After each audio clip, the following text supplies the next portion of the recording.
ছেলের বউ তালাক হয়ে বিদেশ যায়, 7 বছর থাকে এবং বিদেশে গিয়ে করে আবার তালাক দেয়। আচ্ছা শোনেন, তালাকের যেটা মাসআলা সেটা বলি। এখন আপনার ভিতরে লেখার মধ্যে অনেক প্যাঁচ আছে। তালাক 3 বার পর্যন্ত দেওয়া যায়, 2 বার দিয়ে ফেরত নেওয়া যায়, 3য় দিলে আর ফেরত নেওয়ার কোনো অবকাশ নেই। তালাক দিতে হবে তহুর, যখন মাসিক ঋতু অবস্থা নেই তখন তালাক দিতে হবে। তবে হায়েস ঋতু অবস্থায় তালাক দিলেও তালাক সংগঠিত হবে। অতি বেশির আগে, এত আগে তালাক দিয়েছেন যে আপনি কি বলছেন হুঁশ ছিল না, তাহলে সে তালাক হবে না। কিন্তু সাধারণ রাগ, মানুষ কি আর প্রেমের বিনিময়ে কি তালাক দেয়? যে না, রাগ করেই তালাক দেয়। সেই হিসাবে সব রাগ দিয়ে তালাক হবে না তা না। জি, যেই রাগে আপনার হুঁশ আছে ওরা যে তালাক হবে। আর তালাক দেওয়ার পর 3 মাস আপনার এখতিয়ার, 3 হায়েস পর্যন্ত আপনি হয় তার প্রথম তালাকের পর স্ত্রীকে ফেরত নিতে পারেন, নতুন বিবাহের প্রয়োজন নেই যদি 3 হায়েজের মধ্যে নেন ফেরত। আর যদি 3 হায়েজ পার হয়ে যায় তাহলে নিতে পারবেন 1 তালাকের পর নতুন বিবাহের মাধ্যমে, 2য় তালাকের পর একই 3 মাসের মধ্যে ফেরত নেন, না হয় 3 মাস পর নতুন বিবাহকে নিতে পারবেন।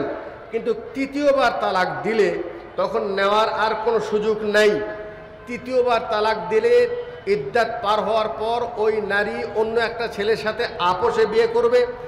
এরপরে ওই ছেলে যদি তাকে কোনোদিন আবার তালাক দেয় ইচ্ছা করে, পরিকল্পিতভাবে হিল্লা পন্থায় তালাক নেওয়ার বাহানা করা, এটা শরীয়তে হারাম।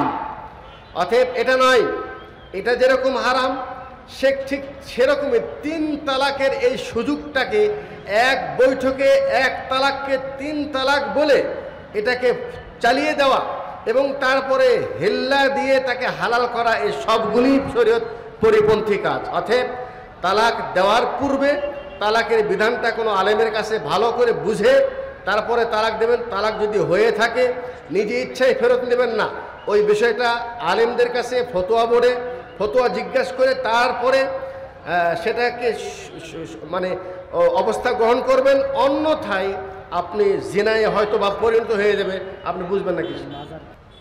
আমি একদিন স্বপ্নে হজে যাচ্ছি, হঠাৎ আকাশের দিকে, জি স্বপ্নে হজ করলে বা হজে দেখলে আকাশে দেখেন আর বাতাসে দেখেন, স্বপ্নের উপর ভিত্তি করে শরীয়তের কোনো হুকুম আপনার উপর প্রয়োগ হয় না। কেউ যদি স্বপ্নে হজ দেখে তার উপর যে হজ ফরজ হয়ে গেল তা না। স্বপ্ন এটা 3টা কারণে হয়। স্বপ্ন, ভালো স্বপ্ন আল্লাহর পক্ষ থেকে আসে, খারাপ স্বপ্ন আসে শয়তানের পক্ষ থেকে আসে, আর কিছু স্বপ্ন আসে মানুষের নিজের কল্পনা। আপনার ভিতরে হয়তো হজের আকাঙ্ক্ষা আসে, আশায় হজের আকাঙ্ক্ষা থাকা উচিত, হয়তোবা সেটাই স্বপ্নে দেখেছেন। অতএব আল্লাহর কাছে দোয়া করেন, যে স্বপ্ন দেখেছেন হজ করতে যাচ্ছেন, আল্লাহর কাছে দোয়া করেন আল্লাহ যেন আপনাকে হজ করার তৌফিক দান করেন। কিন্তু হজ আপনার উপর ফরজ নয়, হজ ফরজ তার উপর। ওয়ালিল্লাহি আলান নাসি হিজ্জুল বাইত মান ইসতাতা ইলাইহি সাবিলা, মান ইসতাতা ইলাইহি সাবিলা। হজ ওই ব্যক্তির উপর ফরজ যিনি মক্কায় পৌঁছার সামর্থ্য রাখে। শারীরিক সামর্থ্য, আর্থিক সামর্থ্য যে ব্যক্তির আছে উনি হজ করতে যাবেন। আপনি স্বপ্নে দেখলেই যেমন হজ ফরজ না, আর এর জন্য যে আপনার কিছু করতে হবে এমনটাও না। অনেক মানুষ মৃত্যু বাপকে স্বপ্নে দেখে, মনে করে এখন মিলাদ পড়াতে হবে। যে না, স্বপ্নের মাধ্যমে কোনো কিছু দেখলে শরীয়তের কোনো নতুন হুকুম আসে না, বরং বিধান হলে এই ভালো স্বপ্ন দেখলে আল্লাহর কাছে দোয়া করবেন, আল্লাহ যেন সেই ভালো স্বপ্ন আল্লাহ আপনাকে দান করে। আর খারাপ স্বপ্ন দেখলে এটা অন্য কাউকে বলা নিষেধ। আর যদি বেশি খারাপ হয়, রাত্রে যেই কাতে শুয়ে আছেন কাত পরিবর্তন করেন, বাম দিকে ঘুরে 3 বার আউযুবিল্লাহ পরে 3 বার থুতু দেন। আরও যদি খারাপ ভয় লাগে ওঠেন, অজু করে 2 রাকাত সালাত পড়ে আল্লাহর কাছে আশ্রয় চান, এটাই বাস। কিন্তু ওই স্বপ্ন নিয়ে কোনো বিচলিত হওয়ার কিছু নেই। কোন কোন শ্রেণীর মানুষ মারা গেলে তার জানাজা বা দাফন করা যাবে না? জি, শহীদ যদি মারা যায় তাহলে ওই ব্যক্তিকে যে অবস্থায় মারা যাবে, হাত কাটা, পা কাটা, এবং তাহলে ওকে ওই অবস্থায় তাকে দাফন করবে, জানাজার পড়ার প্রয়োজন নেই। আর যদি কেউ এতেকাফ অবস্থায় মারা যায়, কি নাম, সফর এবং ওমরার এহরাম অবস্থায় মারা যায়, সেই ক্ষেত্রেও তাকে ওই এহরাম নিয়েই তাদেরকে দাফন করতে হবে। মহিলাদেরকে কয়টি কাপড়ে দাফন করতে হবে? মহিলাদেরকে 3টি কাপড়েই, পুরুষদেরকেও 3 কাপড়ে, মহিলাদেরকেও 3 কাপড়ে, ওদেরকে 5 কাপড়ে। যে হাদিসটা জয়ীফ।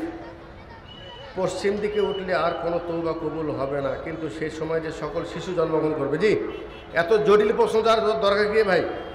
পশ্চিম দিকে উদিত হলে তওবা কবুল হবে না, ঠিক আছে। আর ওই সময় বাচ্চা জন্মগ্রহণ করবে কোথায়? আর যদি করেও তো বিধর্মীদের বাচ্চা তো জন্মগ্রহণ করে না? তাদের বাচ্চাও তো ইসলাম নিয়ে দুনিয়া আসে, তাদের কি হবে? সে তো বড়ই হয় নাই, বড় হওয়ার আগে মারা গেছে।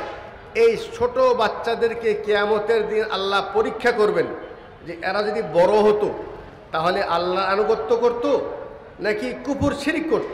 আল্লাহ তাদের পরীক্ষা করে জান্নাতি এবং জাহান্নামের মধ্যে পার্থক্য করবেন। আমার বাবা মা কাছে দিয়ে ছাগল মান্নত করেছে। জি না, শোনেন, কোনো মান্নত, আসলে তো মান্নত করার প্রতি শরীয়ত উৎসাহ দেয় নাই। আর মান্নত করলে কিছুই হয় না। আর মান্নত করার যেটা নিয়ম সেটা কি? যে আল্লাহর কাছে আসলে মান্নত না, ভালো নিয়ত করবেন যে আল্লাহ যেন আমার ছেলেকে পাশ করাই, আমি আল্লাহ রাস্তায় একটা দান করলাম, একদিন নফল সিয়াম পালন করলাম, অথবা একটা ছাগল জবাই করলাম, সেটা আলাদা। কিন্তু এটা বলা যদি পাশ করে তাহলে দিব, তাছাড়া দিব না, এটা ঠিক নয়। এটা কি না? ঠিক না। আর মান্নতটা হতে হবে ইন্না সালাতি ওয়া নুসুকি ওয়া মাহইয়ায়া ওয়া মামাতি লিল্লাহি রাব্বিল আলামিন। সালাত, জবাই, মান্নত সব কিছু একমাত্র আল্লাহর জন্য হতে হবে। মান নাজালি গায়রিল্লাহ ফাকাদ আশরাক। কেউ যদি গায়রুল্লাহর নামে মান্নত করে তাহলে সে শিরিক করলো। অতএব মাজার কেন্দ্রিক, মাজারে যে ছাগল জবাই করা, মান্নত করা গায়রুল্লাহর নামে, এমনকি যেই মাজার বলতে প্রত্যেক মাজারে শিরিক হয়, যেখানে শিরিক হয় সেখানে পশু বিসমিল্লাহ আল্লাহু আকবার বলে জবাই করা ওখানে নিষেধ। ওখানে কোনো ওই জবাইয়ের কোনো কিছু করাই যাবে না। অতএব মাজার কেন্দ্রিক যা কিছু হচ্ছে আমাদের বর্তমান সমাজে সবগুলি শিরকি কর্মকাণ্ড। প্রত্যেক মুসলমান ঈমান বাঁচানোর তাগিদে এই মাজার কেন্দ্রিক সকল কর্মকাণ্ড থেকে নিজেকে বিরত রাখতে হবে। জনসাধারণকে এই মাজার কেন্দ্রিক যে শিরিক আছে, এই শিরিক এবং শিরিকের ভয়াবহতা সম্পর্কে সচেতন করাতে হবে। আল্লাহ যেন সবাইকে বোঝার তৌফিক দান করে। হ্যাঁ জি, এই জমি বন্ধকের বিষয়ে বলেছি, এই সিস্টেম চলবে না। কেউ যদি কারোর কাছে বন্ধক রাখে জমি, তাহলে ওই জমির ফসল জমিওয়ালাই পাবে, তাহলে হালাল। আর যিনি বন্ধক নিয়েছেন ওইভাবে তার জমি থেকে ফায়দা নেওয়া, কোনো উপকার, কাউকে কোনো কিছু ঋণ দিয়ে ঋণ থেকে উপকার নেওয়া সুদের অন্তর্ভুক্ত। এই সিস্টেম চেঞ্জ করতে হবে। হ্যাঁ, এখানে আরেকটি কথা বলে দিই যে আমাদের দেশে একটা মাযহাবী ভাইয়ের ফতোয়া আছে যে পেছন থেকে কিছু টাকা, মানে জমির কিছু খাজনার কিছু টাকা বাদ দিয়ে ওটাকে আবার হালাল করেছে। এটা হলো মাযহাবী ফিকহি ফতোয়া, কিন্তু হাদিসের দৃষ্টিকোণ থেকে মারহুন যে জিনিসটা ঋণ রাখা হয়েছে সেটাকে মানে উপকার নেওয়া যেরকম অবৈধ, ঠিক এরকম কৌশল খাটিয়ে ওটাকে হালাল করার নিয়ম এটাও শরীয়ত সাপোর্ট করে না। চুলের ব্যবসা, চুলের কাম, জি, এটা মানুষের অঙ্গ প্রত্যঙ্গ বিক্রি করা এটা নিষেধ। চুল যদিও এটা পরিত্যক্ত জিনিস, এটা যদি কেউ উপকারে নিয়ে আসতে ভালো, কিন্তু এটাকে উপার্জনের মাধ্যম বানানো, বেচা কেনা করে এটা ঠিক না। ঠিক আছে, আচ্ছা, আল্লাহ পাক আমাদের জি বাকি যেগুলি প্রশ্ন থাকলো ইনশাল্লাহ, যেগুলি ইম্পর্টেন্ট প্রয়োজনীয় প্রশ্ন, সেটা জি মসজিদে বলছেন মসজিদের মধ্যে যদি কবর থাকে তাহলে কবরকে সরাতে হবে, মসজিদকে সরাবে না। কবর এই জন্য সরাবে, আল্লাহ রাসূল বলছেন কবর কেন্দ্রিক মসজিদ, যেই জায়গায় যেই কবরস্থানে মসজিদ নির্মাণ করা হয়েছে ওই কবরস্থানের মসজিদে সালাত হবে না। এবং যদি মসজিদের ভিতরে কবর থাকে তাহলে কবর সরানোর আগ পর্যন্ত ওই মসজিদে সালাতও হবে না, ওই কবর সরে দিতে হবে। এর কারণটা হলেই ইসলামের ভিতরে শিরিক ঢুকেছে কবরের মাধ্যমে, কবরকে কেন্দ্র করে। অতএব আল্লাহ নবী সাল্লাল্লাহু আলাইহি সাল্লাম তিনি কবর জিয়ারত করতে বলছেন, কবরকে ইবাদত করতে বলেন নাই। এবং কবর সাধারণ মানুষের কবর হোক আর একজন ওলির কবর হোক, কে ওলি আর কে সাধারণ এটা আল্লাহ ছাড়া কেউ জানে না। অতএব কবর মনে করে কবরের জিয়ারত করা জায়েজ, কবর সালাম প্রদান করা, কবরবাসীর জন্য দোয়া করা, কিন্তু কবর থেকে প্রশ্ন করা, কবর থেকে কোনো ফায়দা নেওয়া এটা শরীয়তে শিরিক। অতএব মসজিদ কেন্দ্রিক কোনো কবর চলবে না। দেখুন আল্লাহ তাআলা আমাদের সবাইকে সঠিক ইসলামের জ্ঞান বোঝার তৌফিক দান করুন এবং সেই অনুপাতে আমাদের জীবন পরিচালনা করি। আল্লাহ যেন তৌফিক দান করে। 2016 সালে আমার ছেলেকে গুম করে হত্যা করা হয়েছে, এখন এটা জানা যায় লাশ কোথায় তা দেয়নি, আমি এখন কী করছি, আমরা পড়তে পারবো? আচ্ছা, একটা প্রশ্ন আমাদের ভাই করেছেন যে হয়তোবা 2, 4, 5 বছর আগে কাউকে 8 বছর বা 5-7 বছর আগে কোনো হয়তো কেউকে গুম করে তাকে মেরে ফেলে দিয়েছে, আর যাকে গুম করে মেরে ফেলে দিয়েছে তার তো মানুষ জানে না, জানাজা হয় নাই। তাহলে এখন কি তারা জানাজা পড়া যেতে পারে কি না? শোনেন, আসলে জানাজা ওই ব্যক্তির পড়া যায় যে ব্যক্তি মুসলিম মারা গেছে নিশ্চিত জানা গেছে এবং তার জানাজা হয় নাই এটাও নিশ্চিত জানা গেছে। সেই ক্ষেত্রে অন্য মুসলমানরা তার জন্য জানাজা পড়তে পারবে, এটাও তখন যখন নাকি মারা যাওয়ার কিছুদিন পর। কিন্তু যদি দীর্ঘদিন হয়ে যায়, 2, 4, 5, 7 বছর 10 বছর হয়ে গেছে, তাহলে এমত অবস্থায় জানাজা যেহেতু মাইয়েতের জন্য শুধুমাত্র দোয়া, মাত্র দোয়া, এই দোয়াটা সকল মুসলিম তার পক্ষ থেকে করবে ইনশাল্লাহ।